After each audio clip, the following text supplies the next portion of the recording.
Belakangan ini tuh banyak yang nanya di DM, aku tuh kalau ngonten pakai toolsnya tuh apa aja sih? Rekamannya pakai apa? Lightingnya apa? Terus lampu yang biru-biru tuh apa sih? Jadi hari ini aku bakal share persis tools-tools yang aku pakai di setiap konten aku. Tapi aku bakal bikin 2 versi. Yang pertama itu versi budgetnya, dan satu lagi versi yang lebih upgraded-nya. Without further ado, langsung aja kita mulai. Hal pertama kalau soal konten itu aku rasa yang paling penting adalah pakai apa buat ngerekamnya. Nah kalau dulu aku itu pakai iPhone 11 yang range harganya itu sekarang di market sekitar 6 jutaan. Tapi karena aku mulai lebih full time sekarang kontennya, jadinya aku milih untuk upgrade ke iPhone 14 Pro Max yang range harganya itu sekarang starting from 21 jutaan. Sebenarnya kalau soal HP, rekaman pakai apa itu nggak ada yang benar atau yang salah sih. Kalau misalnya kalian prefer pakai Samsung, atau misal kalian prefer pakai kamera bahkan, atau brand-brand lain, aku rasa itu lebih ke preferensi sih. Sebenarnya yang bikin hasilnya itu tuh bener-bener jernih atau enggak, lebih ke lighting kuncinya, instead of pakai HP merek apa. Kalau cara pakainya itu kurang sesuai settingsnya, atau lightingsnya juga nggak maksimal, pastinya ya bakal butek juga gitu. Nah seperti yang aku bilang tadi, kuncinya itu tuh lebih di lighting. Nah kalau lighting yang aku sering pakai itu adalah softbox dari TUF Studio. Ini yang sekitar 50 cm, dan ini tipe softbox yang dalamnya itu dipakein bohlam lampu. Jadi ini bohlamnya yang aku pakai sama kayak bohlam lampu yang biasa dipakai untuk di ruangan, bohlam LED biasa. Nah cuma di sini kontranya adalah lightingnya itu tuh nggak bisa diatur secara manual. Jadi kalau terangnya segini ya udah gitu, cuma bisa paling kalau mau lebih gelap lightingnya agak dijauhin, kalau mau lebih terang biasanya lebih aku deketin. Ini aku beli di toko Orange, range harganya itu sekitar 100-200 ribuan. Ini juga tergantung ukurannya berapa, dan biasanya mereka tuh kayak ada paket gitu, kalau misalnya beli softboxnya sama additional aksesoris apa lagi, itu harganya bisa beda-beda. Nah tapi kalau mau lightingnya lebih upgrade, belakangan ini tuh aku upgrade ke Godox. Jadi Godox ini bedanya itu adalah pastinya selain secara harga, ini tuh bener-bener kualitasnya itu ya nggak usah ditanyain lagi lah ya. Jadi kalau Godox ini tuh enaknya selain dia lightingnya tuh bener-bener terang banget, dia juga bisa di-adjust secara manual. Jadi mau lightingnya itu berapa persen, keterangannya itu bisa semua diatur. Tapi biasanya kalau Godox ini aku lebih pakai di setting profesional, jadi kayak konten-konten untuk klien-klien aku.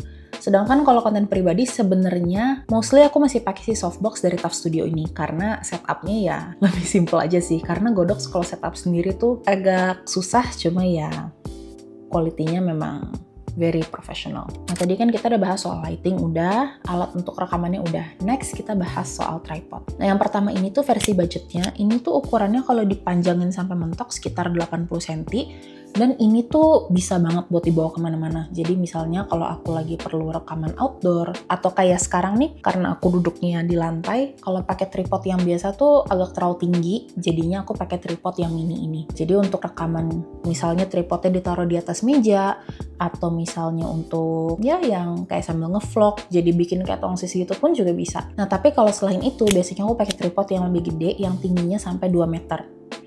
Ya bentuknya kayak gini. Nah ini dua-duanya aku beli dari brand Mixio. Nah kalau untuk tripod yang kecil ini, yang tingginya 80 cm, itu harganya under 100 ribu. Sedangkan kalau yang gede, yang sampai 2 meter itu, harganya range sampai 200 ribuan. Dan yang aku suka juga, kalau tripod-tripod Mixio tuh dapat remote kayak gini. Ini remote Bluetooth, jadi buat foto bisa, buat start-stop video pun juga bisa. Gitu, tinggal connect ke Bluetooth, terus pencet tombol yang di sini. Sebenarnya kalau menurut aku tuh paling penting kan lighting, terus tools buat ngerekam, habis itu tripod. Nah sebenarnya tuh dulu aku juga ada masa aku nggak pakai tripod, aku senderin di meja, karena tuh dulu tripod yang aku pakai bener-bener dia tuh dikit-dikit tuh rubuh. Itu cuma sebenarnya tripod itu tuh sangat ngebantu sih. It's not exactly a must, tapi bakal sangat ngemudahin proses rekaman kalian. Nah yang setelah tripod tuh menurut aku habis itu ada mic. Nah mic ini kalau versi budgetnya adalah tanpa mic sebenarnya. Karena tuh dulu sebelum aku upgrade tools konten, aku nambahin mic di konten-konten aku tuh rekaman ya dari mic HP-nya langsung. Nah ini mungkin kalau misalnya teman-teman tuh rekaman di rumah atau di kamar yang memang secara suasananya tuh nggak gitu berisik. Sebenarnya tuh nggak pakai mic pun juga udah cukup oke. Kayak misalnya di CapCut itu kan ada feature yang reduce noise, jadi kalau misalnya ada suara dengungan AC itu bisa di remove langsung dari situ. Nah tapi kalau misalnya teman-teman itu kontennya lebih banyak outdoor yang mungkin environmentnya itu tuh banyak suara-suara yang bocor ya, kayak misalnya suara jalanan, suara motor, atau misalnya kadang ada entah burung lewat, cuit-cuit, atau anjing gonggong, nah itu bisa banget invest di mikrofon. Nah kalau mikrofon yang upgraded yang aku rekomen adalah si HoloLens ini. Ini HoloLens Lark M2 yang aku pakai di sini, dan dia isinya lengkap banget ya. Ini tuh praktis banget, pakai buat di HP bisa, buat kamera pun bisa. Dia ada transmitternya dan dia bisa noise cancelling. Nah di sini dia langsung dapat 2 mic-nya. Dan seperti yang kalian lihat tuh bentuknya kecil banget ya nih di sini. Bener-bener cuma sebesar koin. Gitu. Dan di sini yang aku punya dia kan juga dapat pouch-nya nih ya. Ini kalau yang combo dia tuh lengkap banget, isinya ada ini. Kalau misalnya untuk nge-diffuse suaranya biar nggak terlalu harsh. Terus untuk connect ke kamera pun kabelnya lengkap. Ini untuk klipnya ada, dan untuk kalau misalnya pakai mic-nya kayak kalung pun itu juga bisa dapet di sini. Sama salah satu fitur Lark M2 HoloLens ini yang aku sempet kaget itu pas pertama aku ngulik adalah, jadi kan mic ini wireless ya. Itu jadi kan cuma di-connect ke HP terus taruh di sini, tapi dia range-nya itu bisa sampai 300 meter. Dan ini aku pernah tes, aku waktu itu aku di depan rumah yang jaraknya lumayan jauh, terus aku minta tolong rekamin dari lantai 2 dari balkon, dan itu suaranya tuh bener-bener udah satu noise cancelling, itu tuh bener-bener ya udah redup suara aku doang, suara jalanan, suara mobil gitu itu tuh nggak ada yang bocor dan tetap jernih walaupun jaraknya lumayan. Jadi kalau misalnya memang teman-teman banyak rekaman outdoor atau memang lingkungannya itu kurang mendukung untuk konten yang maksimal, boleh banget coba HoloLens Lark M2 ini. Nah, selanjutnya kita ada lighting lagi, part 2 nih. Kalau tadi kan kita ngomong lighting yang utama ya, yaitu softbox, Godox, dan TUF Studio. Lighting yang sering ditanya juga kalau ada konten-konten aku itu kan, konten aku biasanya identik dengan background biru atau lampu biru. Mungkin bisa dibilang hidden gem kali ya. Jadi aku tuh waktu itu di Ace Hardware, aku lagi nyari-nyari lampu. Dan aku ketemu yang ini, yang di background.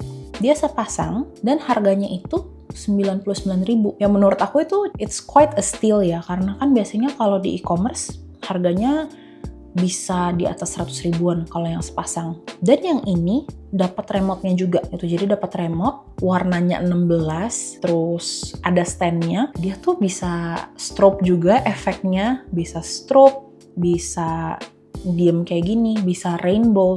Jadi buat aku lighting kayak gini yang terangnya tuh juga cukup oke, dengan harga 99.000 tuh udah oke banget. Nah, terakhir juga ini tuh berapa kali sempat ada yang nanya di komen-komen aku, kalau ngedit tuh pakai apa? Nah, kalau ngomong budget bisa langsung editing di HP. Kalau untuk app-app yang aku rekomen itu pastinya selain CapCut, ini sih tergantung kenyamanan masing-masing ya. Ada yang prefer pakai CapCut, ada yang prefer pakai VN. Nah, tapi sekarang kalau editing di HP tuh juga udah cukup mencukupi lah ya gitu. Fitur-fiturnya tuh juga udah lengkap banget walaupun pakai yang free sekalipun. Contohnya kayak CapCut, banyak yang berasumsi kalau CapCut itu tuh enakan yang subscribe ya. Pastinya kan fiturnya memang lebih banyak. Tapi aku tuh pakai CapCut gratis selama setahun aku ngonten, aku tuh baru subscribe ke yang pro tuh baru sebulan 2 bulan yang lalu. Tapi tuh selama setahun aku pakai yang free itu bener-bener semuanya tuh cukup banget fitur-fiturnya. Tapi kalau untuk ngomong tools editing yang lebih upgraded itu aku rekomen ini. Ini Asus ZenBook Pro 14 Duo OLED yang kodenya ini ya. Nah, jadi di sini tuh ya, kalau ngomong prosesornya nggak usah ditanyain lagi ya, kuat banget. Terus di sini yang aku suka adalah dia tuh misalnya aku buka CapCut di sini untuk editing, di sini itu bisa aku pakai buat shortcut-shortcutnya, misalnya buat nge-cut atau buat nambahin keyframe, itu tuh bisa di-customize di sini. Nah, itu pakai yang namanya Asus Control Panel. Itu jadi nanti di sini dia akan muncul. Terus bahkan kalau misalnya mau timeline-nya di sini, previewnya di sini pun juga bisa. Gitu. Dan di sini tuh aku ngerasa memang unik sih ya. Aku sih jujur pas aku lihat laptop ini, itu aku baru pertama kali lihat laptop yang layarnya tuh 2 kayak gini. Gitu. Jadi kalau untuk device-nya, untuk yang upgraded, ini aku rekomen banget.